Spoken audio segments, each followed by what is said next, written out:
Can we talk about the environmental impact of homelessness? I'm an environmentalist and I find myself doing things that horrify me, like throwing out a butane can every week, like throwing away things that are supposed to go in recycling. And even though I know that recycling, as it turns out, is a complete bollocks and there's just nothing being recycled, still, it bothers me when I walk in the woods and I see a homeless encampment. I'm not seeing a homeless encampment, I'm seeing the remains of one. Because wherever they camp, they leave behind a bunch of garbage. Now, we're talking about a population of people who are forced to use single use products, high amounts of small packaging, ready made, handy stuff, disposable stuff, all of that sort of thing, from the wipes to propane canisters to the butane in the stove to the tents that get ruined, the sleeping bags that get wet, just on and on and on. Everything is just waste immediately, almost, depending, like the amount of waste put out. And we have no recycle bins. We frankly don't have a garbage or a sewer system. So we're also polluting as homeless people. Personally, I do my best to, be as civilized with my waste products as possible. But it's going in the garbage, not the sewer, right? There's no sewer. So we got people that are pooping in the woods, pooping on the beaches. And they're not immigrants.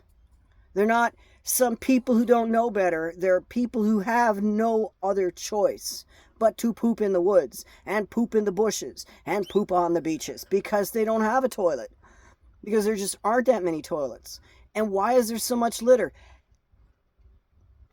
Saskatoon had a garbage can every freaking block in the urbanized areas, and all, like, at every bus stop in the non-urbanized. People even put garbage cans outside of their houses to make sure the trash pickup happened. You can walk a half a mile before you find a public garbage can in Vancouver. So there's that too. And homeless people don't have a garbage can at home. They don't have a garbage can at work if they have a job. They might, then they have a garbage can at work. But a lot of them simply cannot maintain employment without housing to allow them to sleep well and to be healthy and ready for work the next day. It's difficult to ask. And those who are completely unsheltered, they've got nothing. And my point still stands that we're facing a serious environmental crisis in terms of waste disposal from the homeless population. I think we need to I think we need to talk about that. As a country, as a nation, that allowing people to remain homeless the way we have done um, is having a severe and serious environmental impact on our country and our land and our habits and our children. And it's not just the discomfort of the people who are not being properly cared for by their society. It's also the blowback on the society.